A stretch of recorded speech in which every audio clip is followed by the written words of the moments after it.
दरअसल भाजपा जो है वो झूठों की पार्टी है। उनके सारे नेता झूठ बोलते हैं, प्रधानमंत्री जी खुद झूठ बोलते हैं, उनके तमाम मंत्री झूठ बोलते हैं। उन्होंने राहुल गांधी को डिस्क्वालीफाई किया, संसद से निकाला, घर छीन लिया। हमने उनसे कर्नाटक छीना, आने वाले दिनों में मध्य प्रदेश छीनेंगे। उसके बाद वो दुकान 2024 में उसका सबसे बड़ा शोरूम दिल्ली में खुला। अपोजिशन का एमपी मणिपुर पे बात नहीं कर सकता। महंगाई पिछला सेशन पूरा गुजर गया, हम चीखते चिल्लाते रहे कि महंगाई पर बात करिए, कोई बात नहीं। हम चिल्लाते रहे कि अडानी के जो 20,000 करोड़ है सिंगापुर की कंपनियों में, वो किसके हैं, उस पर चर्चा करिए। प्रधानमंत्री जी ने एक भी दिन एक लफ्ज नहीं बोला। महंगाई पे नहीं बात कर सकते, अडानी पे नहीं बात कर सकते, मणिपुर पे बात नहीं कर सकते। आखिर पार्लियामेंट किस लिए है? जो नारा था भाजपा का अच्छे दिन, वो क्या डिफाइन करते हैं? मेरा तो एक शेर है कि मोहब्बत भाईचारे के दीवाने दिन ही लौटा दो, वो सस्ती दाल सब्जी के सुहाने दिन ही लौटा दो। ये अच्छे दिन तो अंबानी अडानी को मुबारक हो, हमें ऐसा करो साहिब पुराने दिन ही लौटा दो। तुझको कितनों का लहू चाहिए अर्ज़े वतन, कितनी आहों से कलेजा तेरा ठंडा होगा। 165 से ज्यादा लोग मारे गए, हजारों हजार लोग रिलीफ कैंपों में रह रहे हैं, लोगों के घर जलाए गए। अब नहीं तो कब बोले? अपनी इंडिया अलायंस बनाई, गुलाम नबी आज़ाद को अपने इनवाइट नहीं किया। इतने बड़े नेता माने जाते हैं जिनकी तारीफ पीएम मोदी करते हैं, लेकिन इंडिया अलायंस में दिखे नहीं। क्या आपने उनको इनवाइट नहीं किया, खुद नहीं आए? गुलाम नबी आजाद साहब को कहीं और से दावत होगी। आप वही गुलाम नबी आजाद है ना जो कांग्रेस कांग्रेस कांग्रेस की माला जपते थे। आज कांग्रेस बुरी है, आज राहुल जी बुरे हैं। जब आपको लीडर ऑफ अपोजिशन बनाया जा रहा था और आप कैबिनेट मिनिस्टर का स्टेटस एंजॉय कर रहे थे, तब भी तो राहुल गांधी थे। आइए सर पे कफन बांधिए, साथ चलिए राहुल गांधी के साथ। मेरा एक शेर है कि कांटे गुल के साथ नहीं चल सकते हैं, बुज़दिल खुल के साथ नहीं चल सकते हैं, रास्ते में जो छोड़ गया उसे जाने दो, सब राहुल के साथ नहीं चल। दरअसल ये सब बिना ओहदे के नहीं रह सकते, ये संघर्ष नहीं कर सकते। ये एक मुश्किल दौर है सियासत करने के लिए। देश भर में भाजपा कैसे सियासत कर रही है और उस पर लगातार इमरान प्रतापगढ़ी की आप बयान सुनते हैं, किस तरह तंज कसते हैं भाजपा पे। आज मेरे साथ बात करने के लिए खसूसी हैं और हम दिल्ली आए हैं। आपका बहुत बहुत स्वागत है। शुक्रिया। लगातार आप भाजपा को कहते हैं जो कोई स्कीम आए या फिर वो बयानबाजी करे उन पे आप तंज कसते हैं कि वो हमेशा मजहबी सियासत करते हैं। किस तरह लेते हैं इन चीज़ों को आप? देखिए, भारतीय जनता पार्टी की जो पूरी सियासत है वो कहीं ना कहीं सांप्रदायिकता के आसपास ठहरती है। और ऐसे में as a member of parliament, as a Congress party के माइनॉरिटी डिपार्टमेंट के नेशनल चेयरमैन की हैसियत से और इस देश के एक जिम्मेदार शहरी की हैसियत से और एक शायर होने के नाते भी मेरा फर्ज है कि मैं जो हुकूमत के सियासी मंसूबे हैं और इक़्तिदार हासिल करने के लिए जो उनकी कोशिशें हैं उसको देश दुनिया के सामने रखूं। थोड़ा मुखर हूं, इसलिए आपको लगता है कि मैं हर मुद्दे पर बोल रहा हूं, लेकिन मुझे लगता है कि सबको हर मुद्दे पर बोलना चाहिए। लेकिन देखिए, जिस तरह आप महंगाई पे बोलते हैं, जैसे टमाटर के भाव कितने चढ़ गए हैं, लेकिन एक अब भाजपा कह रही है कि जो अब 9 साल है इसमें देश ने असल में आज़ादी देखी। कोई बिल पास होता है या कोई स्कीम लॉन्च करते हैं तो हमेशा भाजपा का ये बयान होता है कि आज तक कांग्रेस ने 70 साल इस जो कम्युनिटी है इसको दबा के रखा, ये चीज़ नहीं दी, ये फैसिलिटी देश को नहीं दी। असल में देश को आज़ादी जो है 2014 के बाद मिली। दरअसल भाजपा जो है वो झूठों की पार्टी है। नीतीश कुमार जी ने एक बार बीजेपी का फुल फॉर्म बताया था, बहुत झूठा पार्टी। वो बिहार में उसी लैंग्वेज में बात की जाती है। तो भाजपा की जो पूरी बुनियाद है वो झूठ पर टिकी हुई है। उनके सारे नेता झूठ बोलते हैं, प्रधानमंत्री जी खुद झूठ बोलते हैं, उनके तमाम मंत्री झूठ बोलते हैं, क्योंकि असल में उन्होंने कुछ किया नहीं इस मुल्क के लिए। पिछले 9 साल में अगर वो कुछ काम करने पर आते तो कुछ बहुत बुनियादी काम कर सकते थे, लेकिन अगर सच में गिनाने को कहा जाए तो उनके पास गिनाने के लिए एक भी काम नहीं है। या तो पिछली जो हुकूमतों के काम चल रहे थे, योजनाएं चल रही थी, उनका नाम बदल करके उन पर अपना ठप्पा लगाना, या फिर जितने उनके वायदे थे उन वायदों को झुठलाती हुई आज की सच्चाई है। उनका सबसे पहला वादा था कि बहुत हुई महंगाई की मार, अब की बार मोदी सरकार। जिस समय वो ये नारा लगा रहे थे उस वक्त पेट्रोल और डीजल जो है वो तकरीबन 58 रुपए से 60 रुपए में था। आज जो है वो 100 के करीब है, कहीं कहूं 100 से भी ज्यादा है। जिस समय वो ये नारे लगा रहे थे उस वक्त रसोई गैस का सिलेंडर जो है वो मुझे याद है कि तकरीबन 450 रुपए का था, आज तकरीबन 1200 रुपए का है। तकरीबन 3 गुना बढ़ोतरी। सब्जियां, आटा, चावल, दूध, दही, पनीर, छाछ, लस्सी, पेंसिल, कागज, और हालिया दिनों में टमाटर की हालत यह है कि टमाटर 250 रुपए, अदरक 300 रुपए, क्या कुछ नहीं महंगा कर दिया।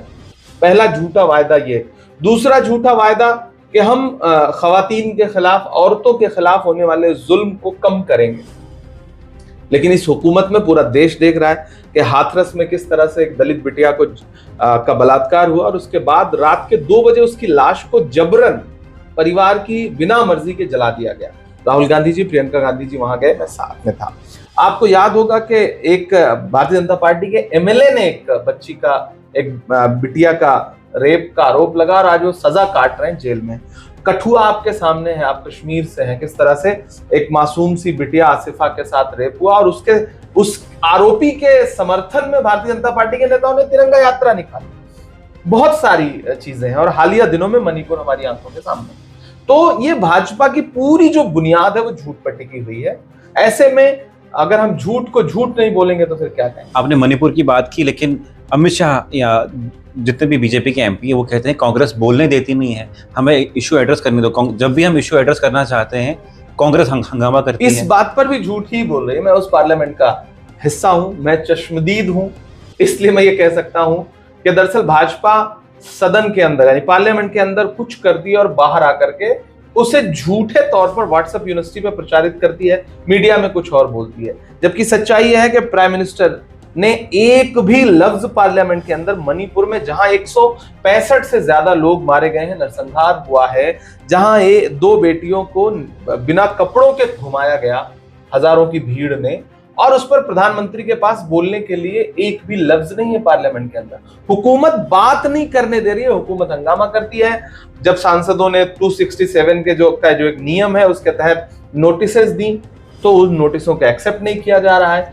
संजय सिंह को सस्पेंड कर दिया गया। हम संजय सिंह के साथ और कई सारे इंडिया जो नया अलायंस है हमारा, उसके साथ कई एमपी जो है वो धरने पर रात भर पार्लियामेंट के अंदर बैठे रहे। तो दरअसल ये सरकार झूठी है, झूठों की सरकार। अब मुझे बताइए, आप पार्लियामेंट में बैठते हैं और जनता का ये होता है कि कभी पार्लियामेंट जब लग रहा है वहां से कुछ अच्छे कानून बन के आएंगे, वहां से कुछ अच्छी स्कीमें, बिल पास होंगी, लेकिन इस बार संसद चल रहा है, जो तस्वीर दिखाई जा रही टीवी पे, क्या वो सच है या जो आप लोग बोल रहे हैं वो सच है या जो भाजपा बोल रही है वो सच है? नहीं, असल में सच क्या है? जो अपोजिशन की आवाज तो सुनी ही नहीं जा रही है ना। सच्चाई है इस देश में लोकतंत्र को किस तरह से कुचला जा रहा है, उसकी सबसे बड़ी जो बानगी है वो इस देश की पार्लियामेंट में देखी जा सकती है। अपोजिशन का एमपी मणिपुर पे बात नहीं कर सकता। महंगाई, पिछला सेशन पूरा गुजर गया, हम चीखते चिल्लाते रहे कि महंगाई पर बात करिए, कोई बात नहीं। हम चिल्लाते रहे कि अडानी के जो 20,000 करोड़ है सिंगापुर की कंपनियों में वो किसके हैं, उस पर चर्चा करिए। प्रधानमंत्री जी ने एक भी दिन एक लफ्ज नहीं बोला। महंगाई पे नहीं बात कर सकते, अडानी पे नहीं बात कर सकते, मणिपुर पे बात नहीं कर सकते। आखिर पार्लियामेंट किस लिए है?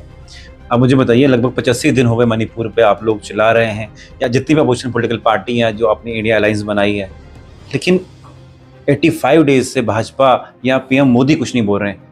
क्या वजूहात है, क्यों चुप बैठे हैं? जाहिर सी बात है, वो जानते हैं कि वो बोलेंगे तो सवाल खड़े होंगे, सवाल खड़े होंगे तो बेनकाब होंगे। वो उनका जो काला सच है वो देश के सामने आएगा और वो अभी पता नहीं क्यों इंतजार कर रहे हैं, क्यों नहीं बोल रहे हैं। यही सवाल मेरा भी है कि आप क्यों नहीं बोल रहे हैं? तुझको कितनों का लहू चाहिए अर्ज़े वतन, कितनी आहों से कलेजा तेरा ठंडा होगा। 165 से ज्यादा लोग मारे गए, हजारों हजार लोग रिलीफ कैंपों में रह रहे हैं, लोगों के घर जलाए गए, चर्चेस तोड़ी गई, मंदिर जलाई गई, प्रॉपर्टी का नुकसान हुआ, औरतें बिना कपड़ों के घुमाई गई, रेप हुए, गैंग रेप हुए। अब नहीं तो कब बोलेंगे? लेकिन फिगर तो कुछ और है। आपके इंडिया अलायंस के लोग आज भी गए, एमपीज वहां पे, कहते हैं कि जो सरकार फिगर दे रही उससे कई ज्यादा हालात खराब हुए हैं। किसी भी नरसंहार की सच्चाई यही होती है कि गवर्नमेंट जो फिगर देती है, मैं तो उसको इस तरह से देखता हूं कि चीफ मिनिस्टर ने, मणिपुर के चीफ मिनिस्टर ने एक इंटरव्यू में, एक चैनल के इंटरव्यू में कहा कि आप एक घटना की बात कर रहे हो, इस तरह के तो सैकड़ों केसेस हैं। तो भाजपा यही तो जानती है ना कि जिस दिन पार्लियामेंट में बात होगी उस दिन बहुत सारी सच्चाई और खुल के सामने आएगी ना। ये मामला इतना छोटा नहीं है, मणिपुर इतनी छोटी बात नहीं है। 85 दिन से अगर कोई सूबा जल रहा है तो आप खुद अंदाजा लगा लीजिए कि कितनी मौतें हुई हैं। पार्लियामेंट में मणिपुर की बात नहीं हुई, लेकिन इंडिया की बात हुई। और एक एमपी ने यह कहा कि इंडिया शब्द ही हटा दो कॉन्स्टिट्यूशन से। इसको किस तरह देखते हैं आप? ये क्या ये निहायत, इंडिया अलायंस बनने के बाद ये इफेक्ट हो रहा है या इंडिया वर्ड से पहले से भाजपा को दरअसल ये नफरत है? भाजपा के डीएनए में है। मुल्क जो है वो जब क्विट इंडिया मूवमेंट चला तो भी भाजपा की जो एक मातृ संगठन, मैं जिसे कहता हूं ना कि उस वक्त भाजपा नहीं थी, लेकिन जो इस तरह के एलिमेंट थे ना वो क्विट इंडिया मूवमेंट में भी नहीं थे। उसके बाद इस देश में जब तिरंगा कबूल किया जा रहा था, तिरंगे को नेशनल फ्लैग कबूल किया जा रहा था, तो आरएसएस से लेकर के और उनसे जुड़े हुए तमाम संगठन ऐसे थे, उस सोच के जो हम ख्याल लोग थे, उन्होंने बहुत दिनों तक तिरंगे को कबूल नहीं किया, तिरंगा नहीं फहराया गया नागपुर पर। तो वो उनका माइंडसेट है, उन्हें मुल्क से कहीं से भी मोहब्बत नहीं है। वो चाहते हैं कि मुल्क उनकी मर्जी से चले, डेमोक्रेसी ना हो, कॉन्स्टिट्यूशन ना हो, उनकी मर्जी का संविधान हो। और अगर कोई इंडिया लफ्ज के खिलाफ है तो आप अंदाजा लगा सकते हैं कि उसको मुल्क से कितनी मोहब्बत है। अब मुझे बताइए, आपकी पॉलिटिकल पार्टी से कई दिग्गज नेता निकले और निकलने के बाद उन्होंने आप पे बहुत इल्ज़ामात लगाए, और जब तक वो आपकी पार्टी में थे तब तक भाजपा उनको बोलती थी करप्ट हैं, इस तरह के हैं। लेकिन सवाल ये है कि आपकी पॉलिटिकल पार्टी के निकलने के बाद ही आप पे इल्ज़ाम ऐसे क्यों लगते हैं? क्या आप उनको समझ नहीं पाते, आपकी पॉलिटिकल पार्टी समझ नहीं पाती है, या क्या वजूहत है? देखिए, आज़ाद साहब की बात की जाए या हिम्मता बिस्वा की बात की जाए, मुझे लगता है कि कई ऐसे उन सूबे के तमाम सूबे की आवाम को पूछना चाहिए कि वो आप वही गुलाम नबी आजाद है ना जो कांग्रेस कांग्रेस कांग्रेस की माला जपते थे। आज कांग्रेस बुरी है, आज राहुल जी बुरे हैं। जब आपको लीडर ऑफ अपोजिशन बनाया जा रहा था और आप कैबिनेट मिनिस्टर का स्टेटस एंजॉय कर रहे थे, तब भी तो राहुल गांधी थे। आज आपको राहुल गांधी बुरे लग रहे हैं। दरअसल उसके इन सब के पीछे दरअसल ये सब बिना ओहदे के नहीं रह सकते, ये संघर्ष नहीं कर सकते। ये एक मुश्किल दौर है सियासत करने के लिए।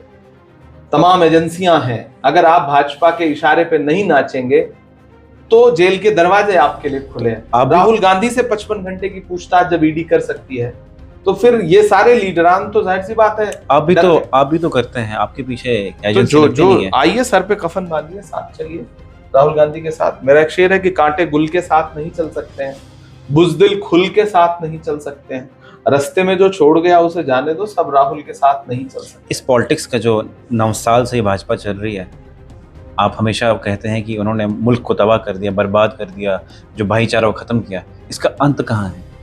इसका अंत जो है वो जो राहुल गांधी का एक नारा है कि मैं नफरत के बाजार में मोहब्बत की दुकान खोल रहा हूं। उन्होंने राहुल गांधी को डिस्क्वालीफाई किया, संसद से निकाला, घर छीन लिया। हमने उनसे कर्नाटक छीना, आने वाले दिनों में मध्य प्रदेश छीनेंगे। उसके बाद वो दुकान 2024 में उसका सबसे बड़ा शोरूम दिल्ली में खोलेगा। अपनी इंडिया अलायंस बनाई, गुलाम नबी आज़ाद को अपने इनवाइट नहीं किया। इतने बड़े नेता माने जाते हैं जिनकी तारीफ पीएम मोदी करते हैं, लेकिन इंडिया अलायंस में दिखे नहीं। क्या आपने उनको इनवाइट नहीं किया, खुद नहीं आए? मुझे लगता है कि ये सवाल आपको गुलाम नबी आज़ाद साहब से पूछना चाहिए। आप अलायंस के हिस्सा हैं? नहीं, मैं तो हूँ ही, मेरी पार्टी तो अलायंस का हिस्सा है, जाहिर सी बात है, उसे लीड कर रही है मेरी पार्टी। गुलाम नबी आज़ाद साहब को कहीं और से दावत होगी, यहाँ से तो मुझे नहीं लगता कि यहाँ से। आपने जो अलायंस बनाई उसमें कई पॉलिटिकल नेता कश्मीर से हैं जिन्होंने पीएचडी बनाया, people alliance for Gupkar declaration, और वो मांग करते हैं उस आर्टिकल की जिस आर्टिकल के दिन को ब्लैक डे मानते हैं। वो कहते हैं कि वो हमें वापस मिलना चाहिए, और वो जिस तरह हटाया गया वो इलीगली था। देखिए, कांग्रेस का इस पे बहुत क्लियर स्टैंड है। कांग्रेस की वर्किंग कमेटी ने, CWC ने एक बाकायदा इस पे नोट जारी किया है, और कांग्रेस पहले दिन से उस स्टैंड पे खड़ी है। जाहिर सी बात है, पार्टी की CWC जो हमारी वर्किंग कमेटी है, उसका जो डिक्लेरेशन है, उसका जो ऑफिशियल स्टेटमेंट है, हमारा वही स्टेटमेंट है। जाहिर सी बात। जो नारा था भाजपा का अच्छे दिन, वो क्या डिफाइन करते हैं? मेरा तो एक शेर है कि मोहब्बत भाईचारे के दीवाने दिन ही लौटा दो, वो सस्ती दाल सब्जी के सुहाने दिन ही लौटा दो, ये अच्छे दिन तो अंबानी अडानी को मुबारक हो, हमें ऐसा करो साहिब पुराने दिन ही लौटा दो। इस बार कहती है भाजपा की इन्होंने इंडिया अलायंस बनाई, ये डरते हैं भाजपा से, लेकिन इस बार भी हिंदुस्तान में भाजपा से पूरा मुल्क डर रहा है, पूरा मुल्क डर रहा है, इसमें कोई दोहरा नहीं। मुल्क का गरीब अवाम भाजपा से डर रहा है, शरीफ अवाम भाजपा से डर रही है, अमन पसंद लोग भाजपा से डर रहे हैं। भाजपा को अपने गिरेबान में झांक के देखना चाहिए कि क्यों उन्होंने क्या किया 8-9 सालों में, कि हर अमन पसंद इंसान मुल्क का डर रहे हैं, इसमें कोई दो राय नहीं। लेकिन आज की सच्चाई है कि जब से इंडिया अलायंस बना है तब से भाजपा भी डर रही है। प्रधानमंत्री का एक एक स्टेटमेंट उन्हें हिट विकेट करवा रहा है। लेकिन वो कहते हैं जीतेंगे इस बार। अब कहने को तो कहेंगे ही, जाहिर सी बात है, लेकिन 2024 में मुल्क की तस्वीर कुछ और होगी। चलिए, बहुत बहुत शुक्रिया। मेरे साथ हैं कांग्रेस के मेंबर पार्लियामेंट इमरान प्रतापगढ़ी। क्या कुछ कहा, क्या सवालात थे, आपने सुना, किस हद तक सहमत है और आपकी क्या कुछ राय है, कमेंट सेक्शन में जरूर लिखिएगा।